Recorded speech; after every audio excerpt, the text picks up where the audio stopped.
Esteban Ocon est-il le successeur évident du côté de chez Mercedes de Sir Lewis Hamilton? Esteban Ocon qui est le favori, on va dire ça ainsi, pour remplacer Lewis Hamilton aujourd'hui, pour 2025 du côté de chez Mercedes. Il y a eu certaines révélations. J'ai eu la chance de discuter bien évidemment avec Esteban Ocon. J'ai eu l'opportunité de discuter avec Esteban Ocon lors du reveal Alpine à Enstone. C'était mercredi. Et dans la discussion qu'on a pu avoir, qui était retrouvée en intégralité bien évidemment du côté de chez Off-Track, eh bien on a discuté d'actualité transfert et notamment de l'avenir d'Esteban Ocon. Notamment, je lui ai posé cette question: quand tu as vu la news sur le transfert de Lewis Hamilton du côté de chez Ferrari, qu'est-ce que tu t'es dit? Il m'a répondu que ça allait être une saison de dingue sur tous ces aspects-là. Je pensais que ça allait commencer un peu plus tard au niveau de la silly season, mais là c'est déjà en janvier et il y a des transferts, des trucs comme ça. Donc bon, il faut que je reste concentré sur mon job, que ce sont les résultats en piste. Si je fais ça, il y aura toujours des rumeurs, des opportunités, des choses comme ça. Tant que je fais un bon boulot, le reste suivra. Et j'ai complètement confiance en mon équipe de management pour ça. Esteban Ocon, par ces propos-là, confirme justement que ça, il veut se concentrer sur Alpine au niveau de la piste. Mais bien évidemment, il y a aussi cette révélation. Je vous l'avais encore une fois dit en live depuis plusieurs mois. Esteban Ocon est toujours sous contrat avec Mercedes d'une certaine manière, d'une manière ou d'une autre. Il l'a confirmé effectivement Esteban Ocon lors du reveal Alpine auprès d'un autre média qui est motorsports.com. Et c'est vrai que là, Baby Choum, on va le dire clairement, sans manquer trop de respect, sans vouloir aller trop dans le manque de respect par rapport à Alpine, parce qu'on va pas dire aujourd'hui Esteban Ocon va signer du côté de Mercedes, très loin de là, au vu justement de l'agressivité où veut aller Alpine au niveau de sa monoplace, qui a l'air extrêmement alléchante en toute humilité aussi du côté de chez Alpine. C'est vrai que aujourd'hui pour Esteban Ocon, s'il y avait un départ potentiellement du côté de chez Alpine, on aurait un point de chute qui serait absolument déjà tout trouvé. Oui. L'avantage qu'a Esteban aussi pour moi je pense, c'est qu'il peut en avoir plusieurs de points de chute aussi. Oui, voilà, c'est ça. Il a montré aussi au cours de sa carrière en F1 de quoi il était capable. Maintenant, c'est pas non plus la première fois qu'on ressort le nom d'Ocon au sein de chez Mercedes. En fait, c'est juste le contexte qui diffère. Voilà, il y a quelques saisons de ça, on se disait pourquoi pas Esteban chez Mercedes, on le voyait plus en tant que second de Lewis Hamilton et prendre le relais ensuite chez Mercedes en tant que leader d'écurie. Aujourd'hui, la donne elle a changé parce que c'est pour remplacer Lewis Hamilton. Ouais. Et d'un autre côté, on essaye de mettre George Russell justement en porte-étendard de cette nouvelle Mercedes. Ouais. En gros. Donc c'est sûr qu'après, un baquet Mercedes fait toujours une bonne impression. En tout cas, quand tu te fais approcher par Mercedes, c'est sûr que ça fait toujours plaisir. Surtout quand tu vois effectivement les dernières performances un petit peu en demi-teinte du côté d'Alpine. Donc c'est sûr que tu peux te dire que si tu fais une troisième saison comme tu as fait la saison passée, tu te dis que ce serait peut-être temps d'aller voir ailleurs. Et d'avoir l'option Mercedes, en tout cas dans son panier, c'est sûr que ce n'est clairement pas à négliger. Ouais. C'est pas le seul candidat, ça c'est sûr. Mais... on va en discuter de ça, mais pour moi, il y a pas mal de candidats, mais il n'y a qu'un seul favori. Il y a un favori tout trouvé, parce que forcément, oui, il fait partie encore, il est encore attaché effectivement à Mercedes, ça c'est sûr. Contrairement, on va dire qu'il a l'avantage par exemple à un Mick Schumacher, qui est à peu près dans la même situation aussi, en soi, qui est encore justement très, très proche de Mercedes, et qui est avec Alpine. Mais voilà, c'est un candidat, sérieux. Pas le seul, mais en tout cas, ça va être une option qui mérite réflexion. Bien sûr. Clairement, de savoir où est-ce que maintenant tu vas mettre les pieds dans un... C'est un petit peu une nouvelle ère Mercedes aussi qui va s'ouvrir, une nouvelle page de Mercedes depuis 2013. Donc voilà, c'est une option à prendre en compte. Et ça serait pas une surprise en tout cas de voir Ocon chez Mercedes à l'avenir. En fait, on peut même résumer aujourd'hui qui peut remplacer Lewis Hamilton du côté de chez Mercedes. Aujourd'hui, on peut faire la liste, réellement. Vu que là, on essaie la partie réellement transfert. Qui peut remplacer Lewis Hamilton aujourd'hui du côté de chez Mercedes? S'il n'y en a pas... pour moi, il n'y a qu'un seul énorme favori aujourd'hui pour remplacer Lewis Hamilton du côté de chez Mercedes, c'est Esteban Ocon. Comme je viens de vous le dire, Esteban Ocon a toujours un contrat avec Mercedes. Il y a cette situation, même d'ailleurs dans le premier contrat qu'il avait eu lorsqu'il a signé du côté de chez Renault, qui est ensuite devenu Alpine, c'est qu'Esteban Ocon avait été prêté par Mercedes pour Alpine, justement.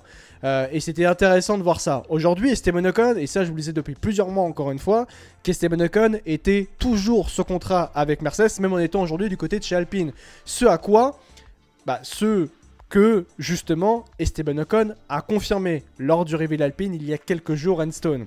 Donc ça déjà, aujourd'hui il ne faut pas oublier que Esteban Ocon a fait un excellent travail lorsqu'il travaillait justement pleinement pour Mercedes à l'usine, ne pas oublier ça. À Brackley, justement, il a été un excellent pilote de simulateur. Il a permis d'être un énorme soutien de taille, justement, pour, à l'époque, Lewis Hamilton et Valtteri Bottas, pour permettre à Mercedes d'être le plus optimal possible pour aller chercher les titres mondiaux, que ce soit pilote et bien sûr également constructeur. Donc, Esteban Ocon, Mercedes connaît sa valeur, il est toujours extrêmement apprécié par Toto Wolff.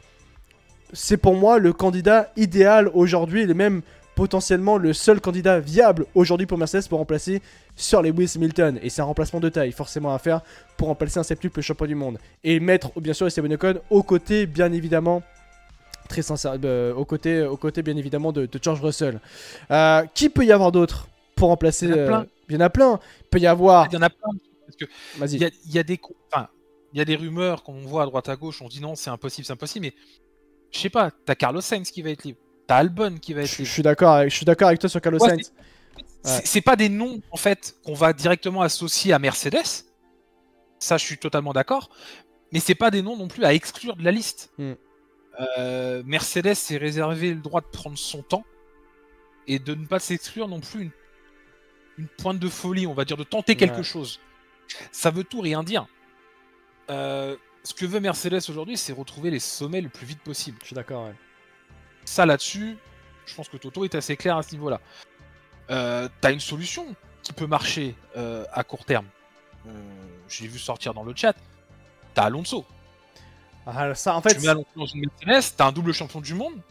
Donc tu gardes encore un champion du monde dans ton écurie. T'as une dynamique, t'as quelque chose. Maintenant, est-ce que tu veux prolonger un peu plus long-termiste? Ouais, tu peux prendre du Ocon, tu peux prendre du Albon, tu peux prendre du Sainz.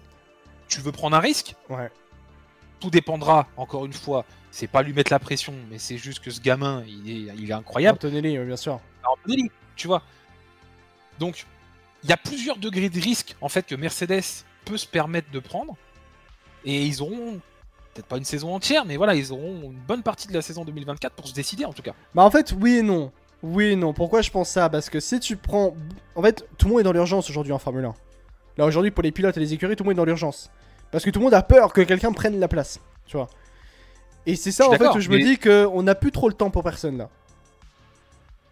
Les pilotes sont peut-être, en tout cas, dans cette situation-là. Les écuries, aujourd'hui, si elles décident de traîner et de, on va dire, discuter avec plusieurs pilotes... Bah, elles seront en droit de le faire. C'est juste que ça mettra le pilote en question sous pression, de se dire bah là on perd du temps sur cette négociation, est-ce que je peux pas aller voir ailleurs moi de mon côté? Et ça enlèvera peut-être des noms sur cette liste et ça l'allégera du côté de Mercedes. Mais en tout cas la liste aujourd'hui chez Mercedes elle est plutôt longue en soi. Les options sont plutôt variées.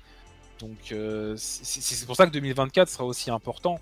Et c'est en ça qu'aussi ça rejoint un petit peu les déclarations d'Esteban Ocon, c'est que même dans l'idée où cette Alpine ne performe pas cette saison, au moins qu'il en tire le maximum et que ses résultats soient les meilleurs possibles pour justement sortir du lot et montrer qu'il est capable et qu'il mérite un baquet comme une Mercedes à l'avenir. Dans les autres, effectivement, comme tu le disais, alors si on résume donc, il y a aussi Carlos Sainz Jr., et exit Ferrari. Carlos Sainz va être désormais sur le marché des transferts. Mais ce qui est vrai pour Carlos Sainz, c'est qu'aujourd'hui, la grosse association qui est visible et qui est en train potentiellement de se faire, c'est l'association Carlos Sainz Jr., donc exit Ferrari et Audi. C'est là, à l'heure actuelle, la chose primordiale et l'objectif principal pour Carlos Sainz, pour presque ne pas dire que c'est même déjà fait. Donc voir Carlos Sainz peut-être du côté de Team Mercedes, c'est une possibilité, mais je pense que c'est pas la priorité aujourd'hui de Carlos Sainz d'aller du côté de Team Mercedes. On a parlé de Fernando Alonso, bien sûr. Fernando Alonso peut potentiellement être disponible puisque son contrat se termine à l'issue de cette saison 2024 de Formule 1. Ce que l'on comprend de Fernando Alonso, c'est qu'il veut attendre de voir ce que va donner Aston Martin sur les premiers Grands Prix de la saison pour commencer à évaluer ce qu'il peut potentiellement faire en 2025. Rester chez Aston Martin ou aller voir ailleurs. Potentiellement donc, Mercedes, il pourrait être disponible. Alexander Albon aussi également, Même, si on va en parler aussi, Alexander Albon, la situation c'est que Williams a affirmé qu'il sera chez Williams en 2025, Alexander Albon. Contre toute attente d'ailleurs, on pensait que le contrat se terminait à l'issue de cette saison 2024 de Formule 1. Bon, visuellement, voilà. Maintenant, donc ça veut dire que Williams peut bloquer l'avenir d'Alexander Albon et donc peut-être l'empêcher d'aller du côté de chez Mercedes aussi également. Donc il y a ça aussi à prendre en compte. Kimi Andrea Antonelli, du coup. Mais pour ceux qui ne savent pas qui est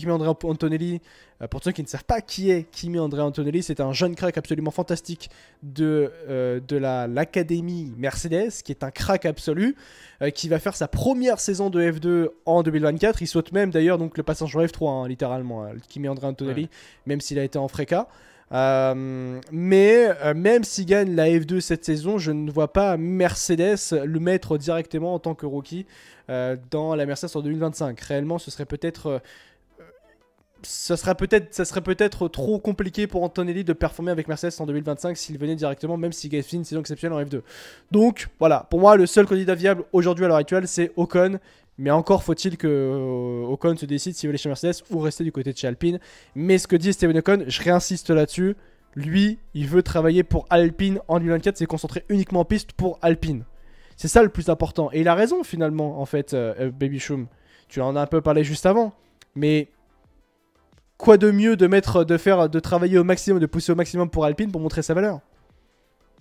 Ah bah exactement.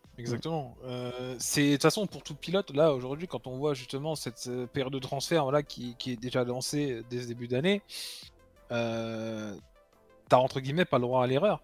Ça va être la saison où vraiment faut que tu te montres, faut que tu montres tout le monde d'ailleurs. Hein. Tout le monde d'ailleurs. Et bien sûr, voilà, pas qu'Esteban, hein, encore une fois, évidemment. Ouais. Ça va permettre à énormément de pilotes de se faire bien voir parce que ça va être des chaises musicales aussi assez importantes. Ouais. Parce que du coup, voilà, si on met Ocon chez Mercedes, bah, qui prend sa place chez Alpine? Est-ce que c'est quelqu'un qui est sur la grille? Bah oui, bien sûr. Et cette personne, si elle part, il va falloir la remplacer, etc. Donc c'est sûr que là, il y a des pilotes qui vont avoir la pression de bien performer et certains qui vont avoir une pression médiatique supplémentaire. Dans le cas, encore une fois, d'Esteban Ocon, où beaucoup vont le promettre chez Mercedes et qu'à la moindre erreur, on va lui tomber dessus, on va lui dire qu'au final, c'est pas le bon choix ou ce genre de choses. Et c'est sur ce genre de déclaration via les médias aujourd'hui qu'il va falloir être aussi ultra solide par rapport à ça et ne pas se décevoir soi-même. Se dire qu'à la fin de la saison, Ocon n'est pas de regret, même si la saison est ratée, de se dire qu'au moins, il aura tout tenté, il aura tout donné, il aura fait son maximum et qu'il soit le plus performant possible justement pour mériter ce baquet. Mais c'est sûr que les places vont se coûter très très cher, vont descendre très très vite. Ouais. Là effectivement on a un transfert dès le début de l'année, mais on sait que d'ici cet été ça va tomber comme des dominos. Bien sûr. Et qu'il va falloir être présent et être là à ce moment-là. Ouais. Donc ça peut être une saison importante pour certains pilotes. Est-ce qu'Alpine doit commencer à préparer peut-être l'avenir sans Esteban Ocon? Et même, est-ce que Esteban Ocon, tu penses, il doit être en train de penser à l'avenir sans Alpine?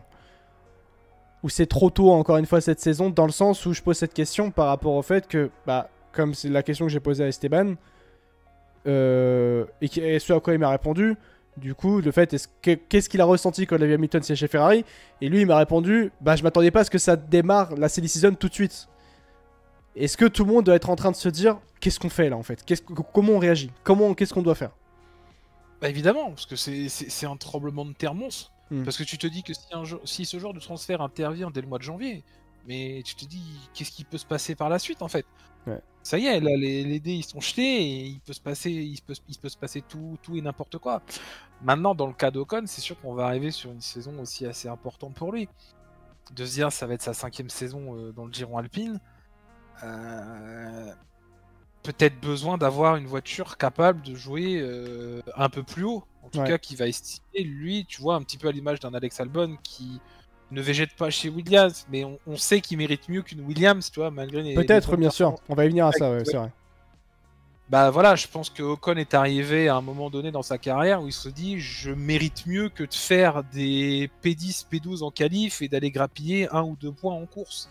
Et qu'il se dit qu'il serait peut-être temps, s'il y a une opportunité pour moi, d'aller dans une écurie comme Mercedes et aller grappiller quand même un peu plus de podium sur une saison complète. Donc bien sûr que ce sont des paramètres à prendre en compte. Ouais, effectivement. En tout cas, on verra ce que ça donnera pour Esteban Ocon pour cette 2024 de Formule 1 et ce qu'il fera et les choix qu'il fera bien sûr pour son avenir en Formule 1. Est-ce qu'il restera du côté de chez Alpine dans l'écurie sur laquelle il se concentre absolument et totalement sur la piste, je rappelle bien, pour cette saison 2024 de Formule 1. Et pour 2025, forcément, les opportunités arriveront, comme il a pu m'en parler effectivement Esteban Ocon. Et on verra comment les choses évolueront. Est-ce qu'il ira bien sûr du côté de Mercedes ou est-ce qu'il préférera donc rester du côté de chez Alpine? C'est ce qu'on verra, bien évidemment les amis, au cours des prochaines semaines. Ça, je pense qu'on peut se le dire que dans les prochaines semaines, ça risque d'ores et déjà de bien bouger sur l'avenir en Formule 1.